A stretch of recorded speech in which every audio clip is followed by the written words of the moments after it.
Bismillahirrahmanirrahim. Assalamualaikum warahmatullahi wabarakatuh. Selamat siang dan salam sejahtera untuk kita semua.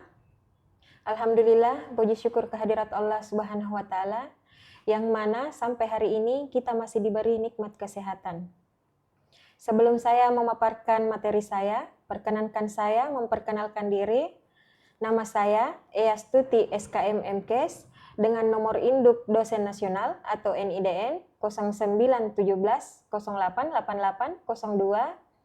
dari Sekolah Tinggi Ilmu Kesehatan Baramuli, program studi kesehatan masyarakat dengan bidang ilmu kesehatan lingkungan. Penetapan saya sebagai dosen tetap di Stikes Baramuli sesuai dengan nomor 042-P.Stikes Baramuli /YB/PG/angka Romawi 12/2012. SK tersebut dirilis pada tanggal 27 Desember tahun 2012 dan mengangkat saya sebagai dosen tetap hingga saat ini. Selama saya menjadi dosen, salah satu mata kuliah yang saya ampuh adalah mata kuliah Dasar Kesehatan Lingkungan dengan kode mata kuliah 213 KK2 yang memiliki bobot 2 SKS dan diajarkan di semester 4 dengan status mata kuliah wajib. Adapun deskripsi mata kuliah ini membahas tentang konsep dasar kesehatan lingkungan, pendekatan pemecahan masalah kesehatan lingkungan, parameter kesehatan lingkungan, permasalahan kesehatan lingkungan di Indonesia, monitoring dan rekayasa kesehatan lingkungan, identifikasi dan deteksi vektor dan binatang pengganggu, identifikasi dan deteksi penyehatan makanan, identifikasi dan deteksi kesehatan lingkungan pemukiman, tempat pariwisata dan lintas kesehatan lingkungan, dan komitmen kesehatan global. Adapun capaian pembelajaran mata kuliah atau CPMK adalah sebagai berikut. Setelah menyelesaikan mata kuliah ini, mahasiswa mampu memahami dan mengaplikasikan nilai-nilai etika dan moral dalam konteks kesehatan lingkungan, serta menunjukkan sikap profesional yang mencerminkan ketakwaan kepada Tuhan Yang Maha Esa. Mahasiswa mampu menjelaskan konsep dasar kesehatan lingkungan, termasuk faktor-faktor yang mempengaruhi kesehatan lingkungan dan dampaknya terhadap kesehatan masyarakat. Mahasiswa mampu mengidentifikasi dan menganalisis permasalahan kesehatan lingkungan di masyarakat berdasarkan prinsip-prinsip kesehatan masyarakat. Mahasiswa mampu merancang dan mengimplementasikan solusi untuk masalah kesehatan lingkungan secara mandiri, dengan hasil yang bermutu dan terukur, dan mengintegrasikan strategi dan metode dalam promosi kesehatan, sehingga dapat mengaplikasikannya dalam bidang administrasi rumah sakit. Yang terakhir, mahasiswa mampu bekerja dalam tim untuk menyelesaikan studi kasus dan proyek yang berkaitan dengan kesehatan lingkungan. Dengan menunjukkan kinerja yang mandiri dan profesional, memahami perencanaan, monitoring, dan evaluasi pada penerapan promosi kesehatan. Dalam pelaksanaan pembelajaran mata kuliah ini, saya menggunakan metode DIA, yaitu Delivery, Interaction, and Assessment. Delivery atau penyampaian itu sendiri adalah bagaimana cara penyampaian materi kuliah agar mudah dipahami, seperti misalnya ceramah, diskusi, penggunaan presentase interaktif, dan buku ajar. Kemudian adapun interaksi digunakan untuk membangun komunikasi dua arah, baik di dalam maupun di luar kelas. Selanjutnya untuk assessment digunakan untuk sebagai sistem evaluasi untuk mengukur pemahaman mahasiswa terhadap mata kuliah yang dibawakan dengan penilaian akhir. Adapun dimensi penilaian berdasarkan penilaian umum atau non-tes meliputi kehadiran, keaktifan, kesopanan, dan kerapian, memiliki bobot 25%. Penilaian khusus atau tes seperti kuis, tugas, individu atau kelompok, mid test, dan final test memiliki bobot 50%. Penilaian studi kasus seperti lembar kerja tugas, keaktifan, kerjasama kelompok, kemampuan menyampaikan gagasan, tata krama diskusi, contohnya kesopanan, etika forum, komunikasi efektif memiliki bobot 25%. Sehingga total bobot dimensi penilaian berjumlah 100%. Adapun referensi yang saya gunakan dalam mata kuliah ini adalah yang pertama DPKS RI tahun 1999 dengan judul buku Pedoman Pelaksanaan Klinik Sanitasi. Yang kedua Sumantri Arif dengan buku Kesehatan Lingkungan. Yang ketiga Sumirat dengan buku Toksikologi Lingkungan. Yang keempat Suyono Budiman dengan buku Ilmu Kesehatan Masyarakat dalam Konteks Kesehatan Lingkungan. Yang kelima, Mukono dengan buku Prinsip Kesehatan Lingkungan. Yang keenam, Handbook of Environmental Health. Yang ketujuh, Guideline for Drinking Water Quality, edisi keempat tahun 2011. Serta buku referensi dan rujukan jurnal yang disusun sendiri bersama dengan teman-teman dosen. Demikian deskripsi mata kuliah yang saya ampuh. Selanjutnya mari kita saksikan video pengajaran saya di kelas. Wabillahi taufiq wal hidayah. Assalamualaikum warahmatullahi wabarakatuh. Bismillahirrahmanirrahim. Assalamualaikum warahmatullahi wabarakatuh. Waalaikumsalam warahmatullahi wabarakatuh. Oke. Selamat siang, salam sejahtera untuk kita semua. Bagaimana kabar adik-adik hari ini? Baik. Ya, alhamdulillah ya. Jadi materi hari ini yaitu strategi pengendalian vektor, yaitu nyamuk dan lalat. Nah, metode pengendalian vektor yang tepat dan efektif adalah kunci untuk melindungi kesehatan masyarakat.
kemudian untuk memahami perbedaan ini menentukan strategi intervensi yang tepat.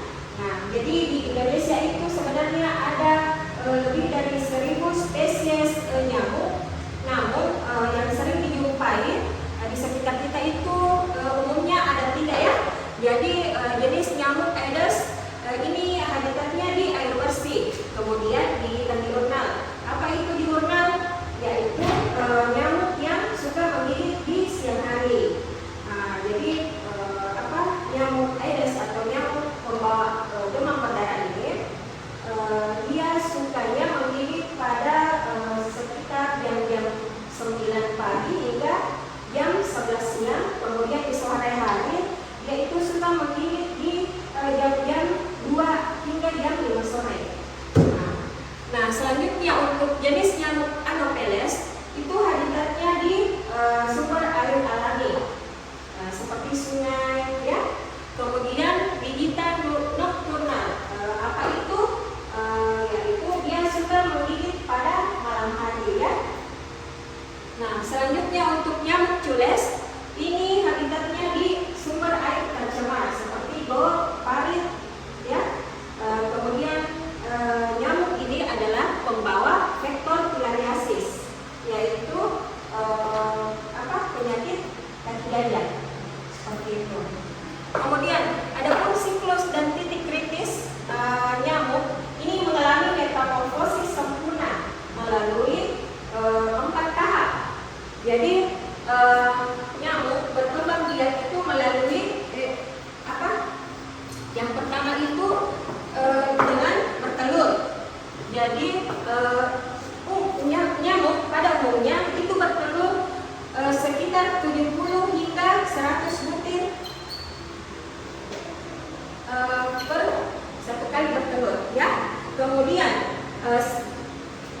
pada umumnya dari telur ke jentik itu membutuhkan waktu sampai 1 sampai 2 hari. Kemudian dia akan menjadi jentik atau larva.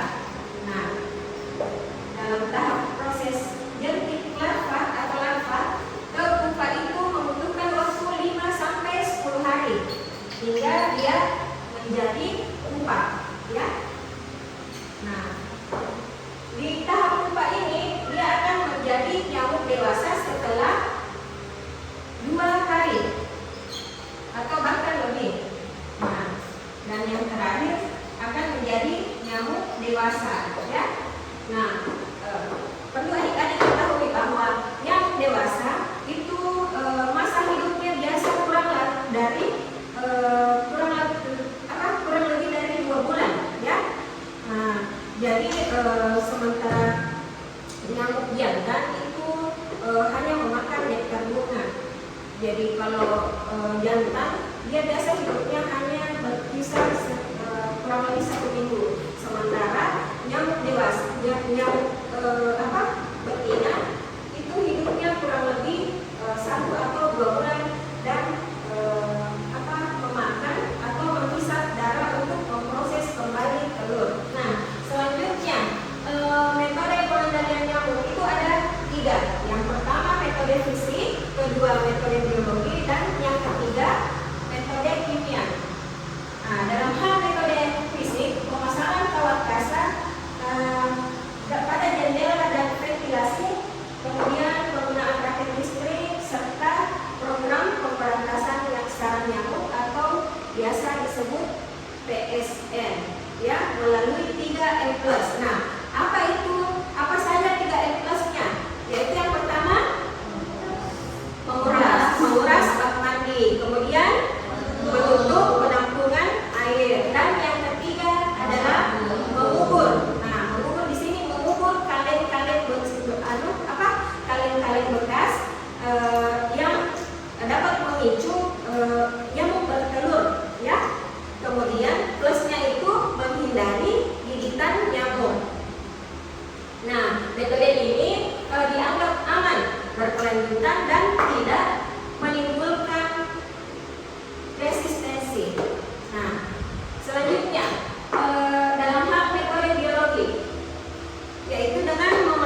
metode kimia. Nah, penggunaan insektisida seperti malathion dan permetrin ini melalui thermal fogging seperti kabut asap dan untuk membunuh nyamuk dewasa di area luas, serta penggunaan full fogging ini untuk area indoor atau area dalam ruangan. Nah, ini menu residu dan digunakan untuk secara selektif untuk mencegah resistensi. Nah, sampai sini ada yang ingin bertanya? Mungkin?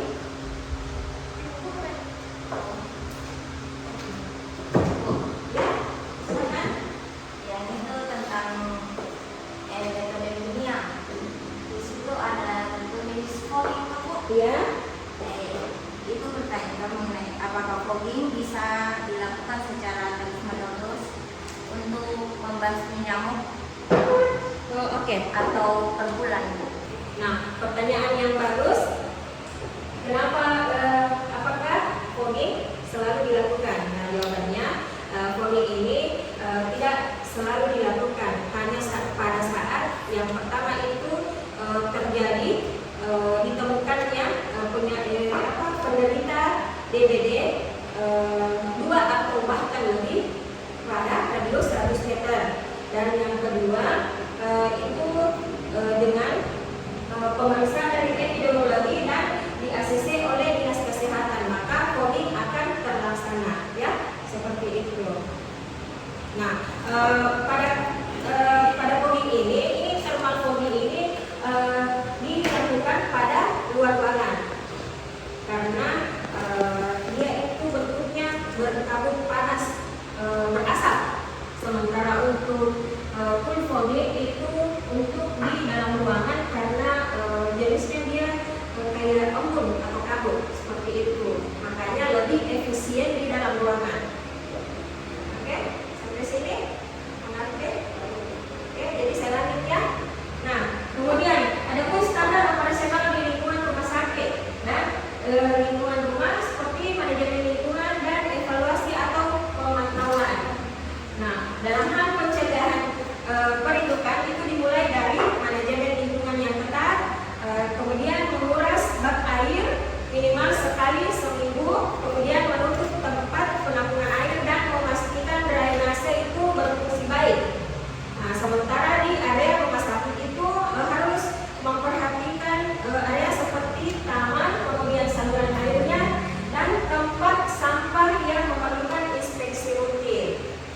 Nah, adapun untuk evaluasi dan pemantauannya itu dengan menggunakan office trail. Apa itu office trail? Yaitu perangkat sederhana yang digunakan untuk memantau kepadatan telur nyamuk Aedes sebagai indikator resiko DBD.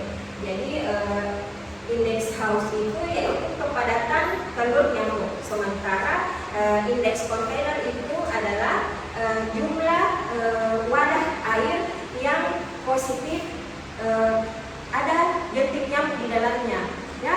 Sementara jadi spray juga harus dilakukan atau penyemprotan juga itu harus dilakukan secara sesuai dengan protokol WHO dan Kementerian Kesehatan Republik Indonesia, ya.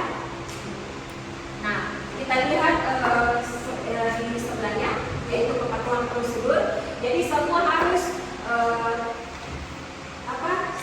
semua harus standar SOP, ya. SOP adalah kunci efektivitasnya. Nah, jadi seperti perhitungan dosis insektisidanya harus sesuai dengan SOP, kemudian teknis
memakan itu biasa orang terkena penyakit diare karena ada E. coli, salmonella, vibrio, kolera dan telur cacing yang dibawa oleh lalat. Nah, sehingga sanitasi menjadi garda terdepan dalam hal kebersihan lingkungan dan strategi paling efektif. Karena lalat ini tertarik pada bahan organik pembusuk, ya, seperti sampah makanan, kotoran hewan dan limbah organik. Jadi untuk menghilangkan sumber ini secara langsung akan mengurangi populasi lalat lebih efektif daripada insektisida semata. Selanjutnya, nah teman-teman bisa lihat strategi pengendalian lalat terpadu ini ada 3 pilar, yaitu pengelolaan sampah, kontrol fisik dan kontrol kimia. Di mana pengelolaan sampah itu fondasi utamanya. Nah, memisahkan sampah organik dan anorganik, menutup tempat sampah terapat dan memastikan pengangkutan sampah secara rutin. Jangan membuang sampah kalau nanti akan penuh. Itu akan memicu bau dan akan mengundang lalat, ya. Untuk kontrol fisik itu meliputi pemasangan fly trap lem lalat, ya. Kemudian tirai udara atau air spray di dapur dan pembersihan area secara rutin. Sedangkan untuk kontrol kimia dengan ukuran beracun atau toxic bite ini digunakan secara selektif hanya ketika populasi lalat sudah melewati ambang batas dengan memperhatikan keamanan pangan dan lingkungan. Yang dimaksud toxic bite ini umpan beracun seperti baygon, hiu penyemprot lalat, ya. Tapi janganlah semua nyemprot. Kalau tidak harus melihat juga di sekelilingnya ada makanan atau tidak. Jangan sampai lalatnya yang diracuni, kita juga akan ikut teracuni oleh makanan yang terdampak oleh penyemprotan tersebut, ya. Nah, adapun pengendalian pendekatan vektor yaitu melalui strategi pengendalian nyamuk dan strategi pengendalian lalat. Nah, ini sama-sama adalah pembawa vektor penyakit. Sementara strategi pengendaliannya itu berbeda-beda secara fundamental. Nyamuk ini memerlukan kontrol pada sumber air, sementara untuk lalat itu manajemen limbah dan sanitasi permukaan. Selanjutnya, tantangan dalam implementasi ini ada 3. Yang pertama yaitu resistensi insektisida, yang kedua kurangnya kepatuhan lingkungan, dan yang ketiga pengawasan surveillance yang lemah. Nah, jadi penggunaan insektisida yang tidak tepat dosis atau berlebihan itu dapat memicu adaptasi genetik pada populasi vektor seperti nyamuk Aedes aegypti di wilayah Indonesia. Itu telah menimbulkan resistensi terhadap malafiot dan permethrin. Sementara kurangnya kepatuhan lingkungan itu karena perilaku masyarakat yang tidak sadar akan kesehatan lingkungan. Nanti kejadian timbul penyakit atau wabah, baru mereka berbondong-bondong bekerja sama untuk membersihkan pekarangannya, ya. Jadi PSM-nya ini atau pemberantasan sarang nyamuknya ini sering gagal karena rendahnya partisipasi masyarakat. Nah, selanjutnya mengapa pengawasan surveillance ini lemah? Ya, karena itu karena surveillance vektor ini tidak berjalan optimal sehingga menyebabkan keterlambatan deteksi peningkatan kepada kepadatan vektor. Nah, selanjutnya sebagai kesimpulan aksi nyata untuk masyarakat sehat. Jadi prinsip utama pengendalian vektor itu bukan hanya sekedar membasmi, melainkan mengubah lingkungan agar tidak mendukung kehidupan vektor. Pendekatan ini berhasil memadukan intervensi teknis berupa perilaku masyarakat secara berkelanjutan, di mana eliminasi sumber secara konsisten dan penggunaan metode terbaru yaitu fisika, biologi dan kimia. Nah, jadi saya